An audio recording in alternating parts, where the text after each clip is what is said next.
Welcome back. I'm Katy McKinney, the founder and head of school for Lafayette Academy, and we are on the Lady K podcast. And today we have a fabulous guest with us, Mr. John Schweizer, who teaches both PE and our higher level math. We've taught a lot of math at Lafayette, but he's going to be doing the upper end this year, and we're thrilled to have him. We're going to talk today about fitness and the importance of that. My first question, though, I know you're going into your sixth year, right? Yes. And your kid's sixth year, seventh year? Seventh year. Yeah. Wow. Yeah. Time flies when you're having fun. But I remember when you came in the first year and you were holding Johnny in your arms. That was, I think, one of your first encounters with classical ed, if I'm not Correct, mistaken. yes. What kind of attracted you to that model to begin with? To be honest, I didn't know anything about classical education. We were in the public school system. Our kids attended Craig Elementary in the Parkway School District. And for the first couple of years, it was great.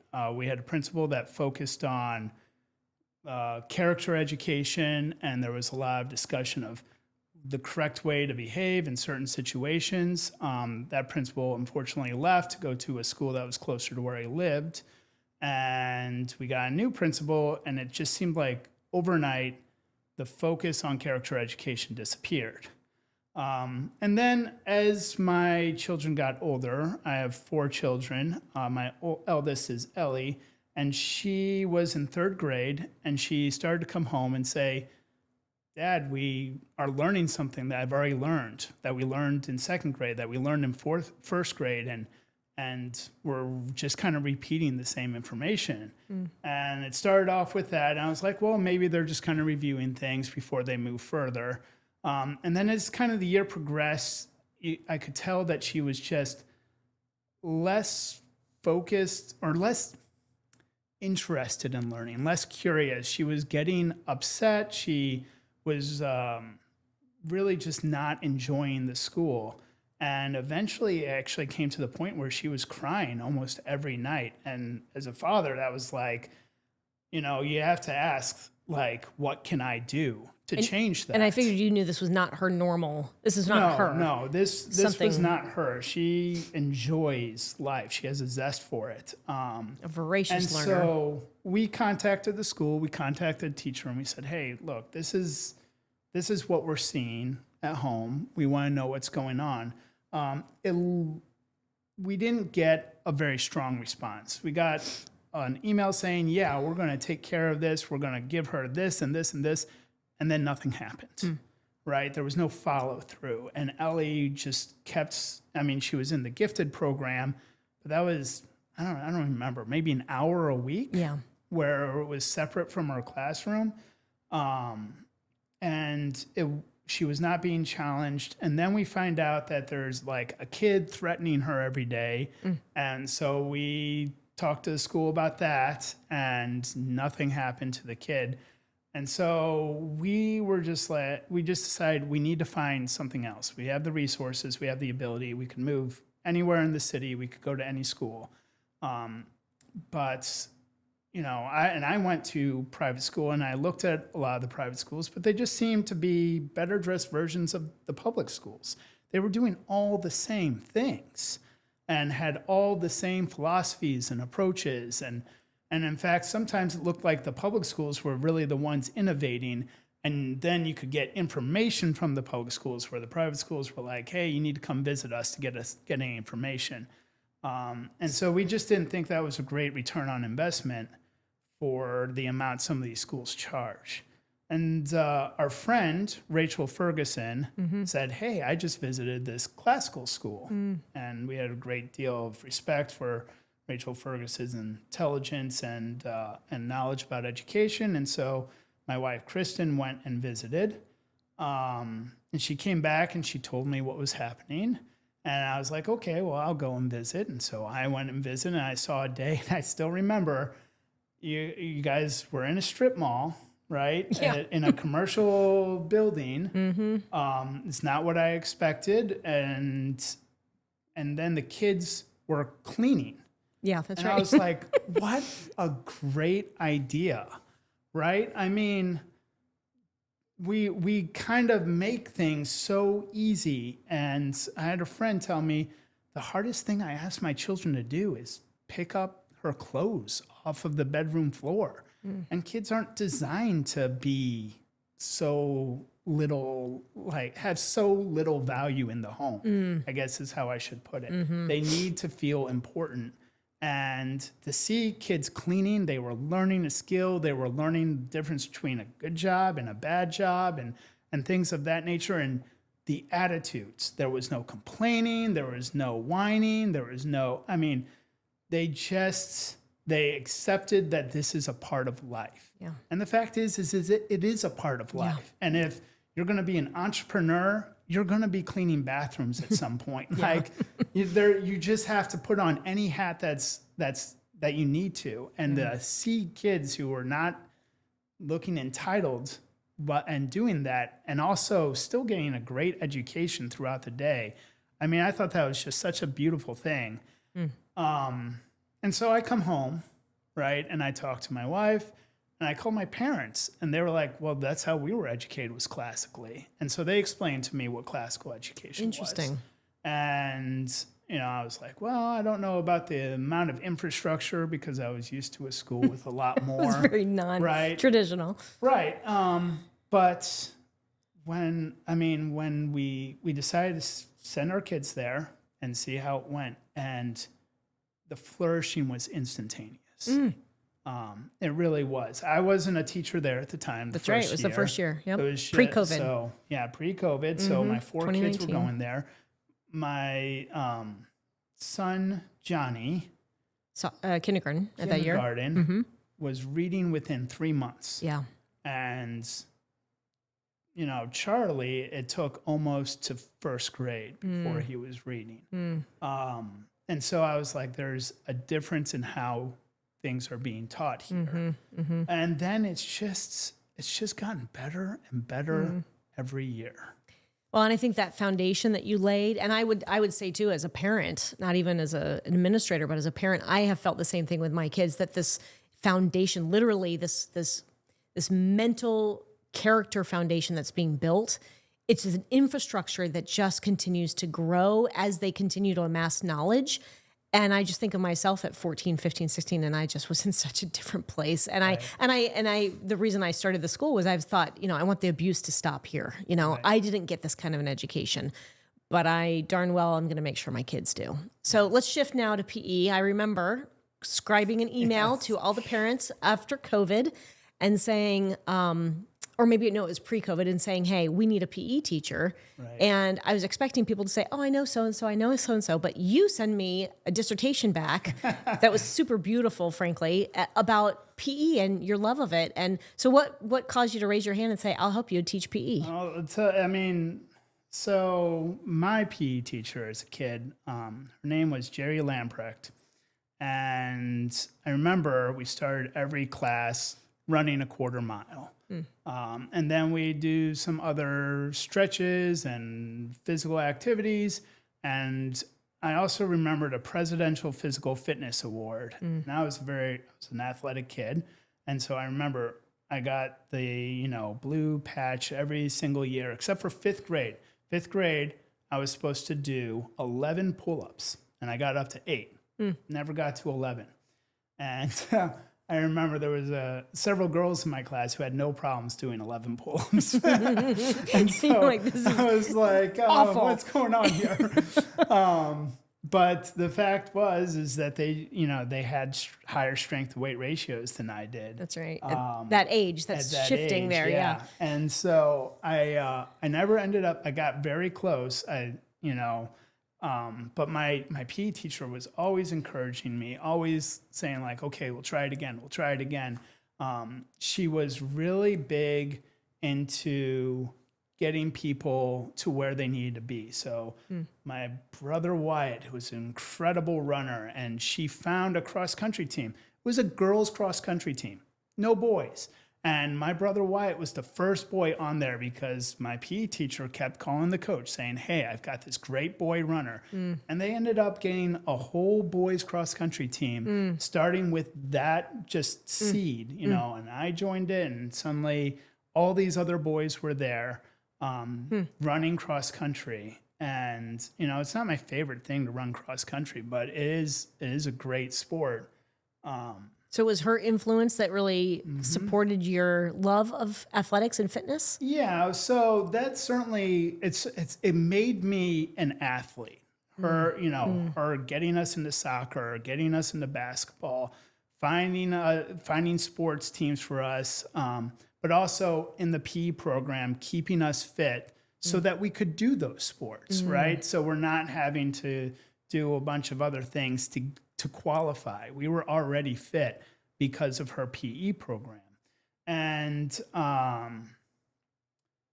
so it sounds like you were just really prepared because of that program. We were. And she was just an amazing PE teacher.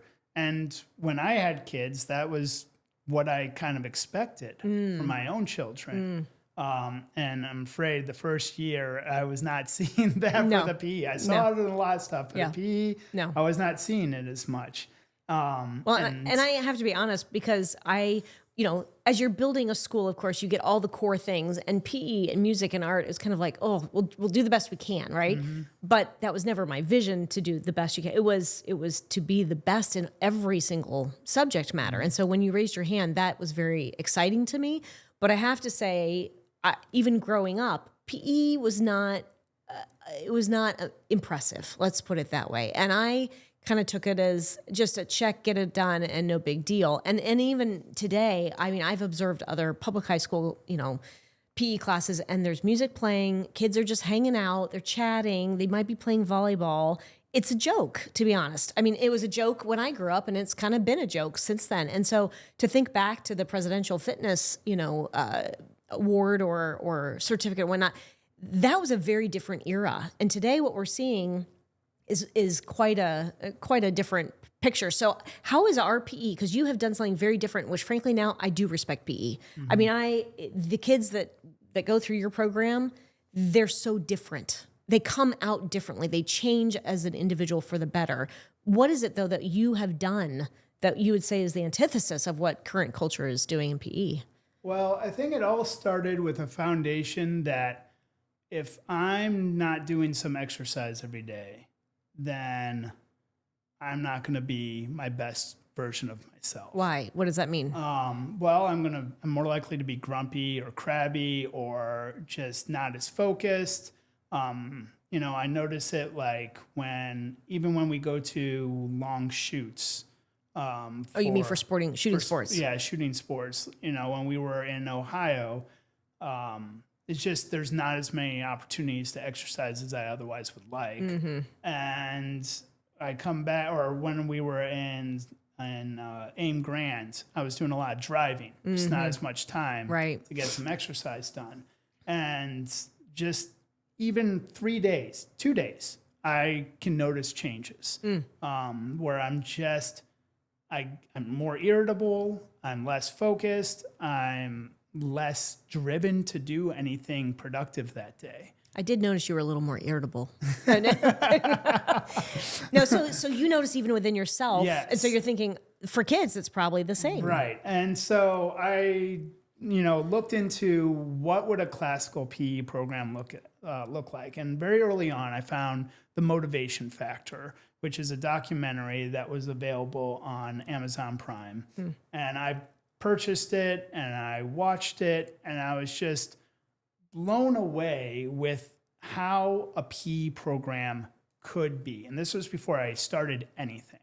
And so I was blown away, and I said, this is what I think, this is my vision. This is what it should look like, is fit people improving in their fitness so that they can do whatever it is that they want to, which frankly is what classical education and liberal arts are really about. It's giving them the tools so they can choose how to apply those tools, where to take their focus and concentration and abilities to succeed in life.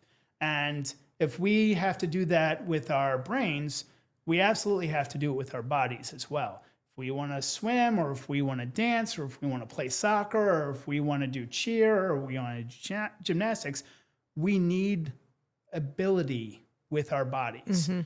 capabilities. And so the first year I came in and I said, okay, first class, we're running a mile. I had a couple of kids hiding behind trees. What age group? That was, oh man, I think that was. Were you doing this with everybody? Yeah, I did it with everybody. Okay. The first class for everybody. It didn't matter whether they were in kindergarten or I didn't know they were hiding behind grade. trees. Okay. And I have friends who are teachers and they're saying, John, you're crazy. You can't do that. Kindergartners can't run miles. They're going to hate sports. They're going to hate exercise. And, what I found is the kindergartners are the ones who love it. They do, and they beat everyone. Yeah, they have no problems running a mile, and once they think this is normal, they get at it. They go after it. They do it. It was the kids who had spent 4 years, stacking cups or whatever they do in some of these other PE programs. Yeah, who are like, why isn't this just all fun? Yeah. And it's like, well, there are going to be times when you have to do things that aren't fun. Yeah. So that you can get what you want in the future that is fun. Yeah. Hillsdale has the motto, strength rejoices in the challenge. Mm-hmm. And the McKinney family has a saying that it's McKinneys do hard things. And I love that we are adopting sort of that mentality at our school that we are okay doing hard things. And in fact, hopefully we like doing hard things. And I feel like that's what's being cultivated. It's okay. You're not going to break. Right.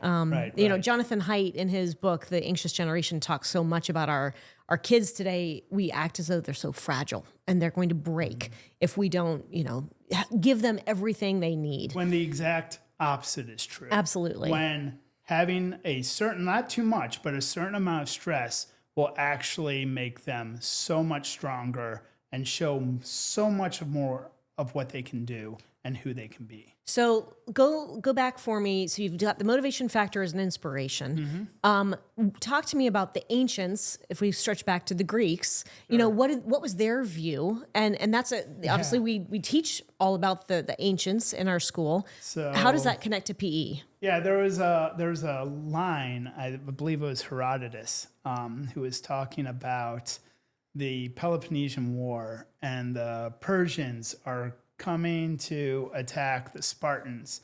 And what they find is, 300 Spartans, and they're doing calisthenics. They're doing push-ups and dips and jumping jacks and things of that nature. And I, just when I looked at kind of the foundation of where gymnasium came from. All right. And they have a picture where there's this tree of knowledge, and the trunk is gymnasium and musicanum. I don't know if the second one is right. Mm-hmm, I'm focused on the first. Mm-hmm. But, and that is from which everything else kind of depends on. And I try and kind of glibly say, like, if you want a healthy brain, you're going to want a healthy body. We're not just separate. We can't just pull the brain out or something like that. If we're going to be able to do everything we want to mentally, which absolutely is a worthy goal.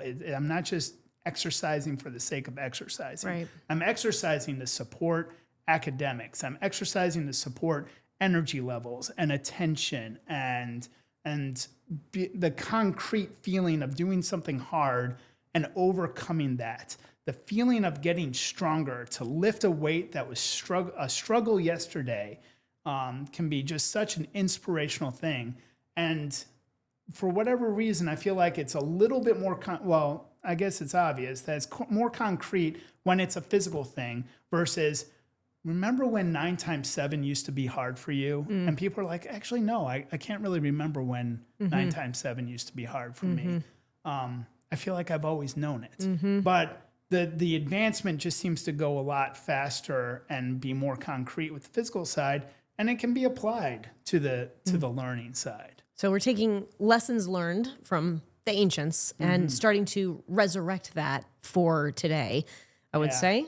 Well, the ancients, they had something like 3 hours of PE a day or gymnastics. And of course, they had a much more obvious duty to, as a citizen, right, to defend their city states. And so part of it was just learning how to be a soldier, which we don't have things like that. And I don't know whether that's a good thing or not. But if somebody wants to be a soldier, they should certainly be fit enough by the time. Well, and obviously the benefits for us as a school, you've kind of touched on some of those already, but attention, honestly, elasticity, clarity of thinking, so behaviors, like negative behaviors, seem to go way down for schools who are doing this. But so we have, I think you have really laid the foundation, laid the inspiration. I was always supportive of the PE program, but something got me. I think we also watched the Motivation Factor. That really got my attention. I wish I had done that years ago, but I finally did it. Sat down. My boys, 16 and 12. Their jaws dropped when they saw, they said, these kids are 18? I mean, these are like Ninja Warrior kids, but there are like 100 of just them. One. It was, there were hundreds of them. So we then had this conversation. We said, hey, what can we do more? You took it and ran. So talk to us about what we're doing this fall that's going to be totally different for our school. Yeah, absolutely. So one of the great things about the Motivation Factor is they're talking about a school called La Sierra, and they were one of the few schools that had a daily PE program. So the boys. And this is when? Back in the 60s? Back in the 60s. Okay. And they spent every single day, I don't know the time, 30 minutes or so, physically active every single day of the school week. I think right now, something like 2% of high schools in the country have a daily physical fitness program. Obviously not many. It's not considered important when we're trying to learn mathematics. And of course, one of the issues there is to learn mathematics, daily physical activity will absolutely help. But going into that a little bit later, we are going to start doing 20 minutes of physical fitness every morning. And in the Motivation Factor, they interview a person named Dr. John Rady. And I've immediately grabbed his book that's called Spark, and it talks about the effect of physical activity on the brain. He's one of the foremost researchers on how physical activity affects the brain in all these different positive ways. And I read the book and I was like, okay, this is what my kids and as many kids as I can get need to do. And so we're going to start 20 minutes every single morning. This is good. I need to know what we're doing here. As soon as we get to school, and we're going to... So we're coming in gym clothes to school. Coming in gym clothes to school. And we're going to split up into groups based on ability levels. And different teachers are going to lead them. And there'll be different things that we do. But the most common thing is we're just going to jog 1/10 of a mile. And then we might do 10 air squats. And then jog 1/10 of a mile. And then do a stretch of some sort and jog 1/10 of a mile. We're just going to take 20 minutes, kind of intersperse some light cardio with some basic calisthenics and strength training. And this is going to grow the kids' library or the students' library in all these different physical movements. It's going to kind of wake them up. As soon as they get to school, they're going to have to do something that causes them to wake up. It's going to get the blood flowing. It's going to get the heart pumping. It's going to hopefully break just a little bit of a sweat. We're not trying to exhaust them, right? We're not getting them to the point where, where they're my collapsing. Wrestling coach used to like to take me where I feel like I'm going to throw up at any second. Yeah. That's not the goal. We're getting them to the point where they're energized, burning those first few calories, getting things jump-started. And all that starts with just a little bit of activity and getting the heart pumping. And it starts this hormonal cascade in our bodies that creates something called brain-derived neurotrophic factor. And this stuff, when it's poured onto a neuron in a lab, it makes the synapses grow like crazy. And so any neuron can make 10,000 to 20,000 connections. All right. Well, let's imagine if we have this neuron that's 10,000 connections, and this is not exactly how the brain works, but we grow it to 15,000 connections, or we myelinate it more, or something along those lines. And learning should, that's what we're expecting. Is we're expecting to see learning just catapult forward because kids are awake. But they have to start with getting that blood pumping, that heart rate up in order to sort of activate that process. Absolutely. It doesn't just happen on its own. You have to get about, ideally it would be 30 minutes, but 20 minutes, we can absolutely do the job. There's a lot of different fitness plans out there that are based around this 20-minute idea. And the only reason we're doing 20 minutes is just because our school day is so long. I mean, there's a lot of great demands on students' time. Yeah. Every minute counts for us. Yeah. And so, and once again, this is to support the learning, and support the mood. You hear a lot of things about the mental illnesses that children are working on, and a lot of that seems to be due to screen usage. But physical activity will absolutely help address those with the release of endorphins and a myriad of other hormones. And I've been researching too, and it sounds like that the learning could actually speed up. We could actually get more accomplished in a day because of this start to the day. That's exactly what I'm hoping for. Fewer discipline problems because the students have had this opportunity to burn some energy, maybe better diets, hopefully better sleep. All these things we know help with learning, but we just can't seem to tackle correctly. JFK, back in the 60s, wrote the soft American, I'll just quote it here, physical fitness is not only one of the most important keys to a healthy body, it is the basis of dynamic and creative intellectual activity. And we know that what the Greeks knew, we know what they knew, that intelligence and skill can only function at the peak of their capacity when the body is healthy and strong, and that hardy spirits and tough minds usually inhabit sound bodies. That's absolutely right. Beautiful. And if you do any kind of research on the connection between physical activity and the brain, there's going to be thousands of articles. There's going to be TED Talks that talk about how there's this creature, I can't remember the name of it, but it swims around in the ocean and it's making decisions about movement. All right. But then it's a youth adolescent stage. Then as it matures, it locks onto something and stops moving. First thing it does as soon as it stops moving is it eats its own brain. The brain is no longer necessary because it's no longer choosing to move. And so we use more neurons. I'm using more neurons doing this than thinking about the highest levels of, the cosmos or anything like that. The pre-calc and trig. I'm using more neurons just to activate my body moving. And so we need that kind of consistent movement. So to kind of wrap things up, what are some of the, say, 3 takeaways you want our kids to have because of this program? And hopefully the goal is this is just the beginning.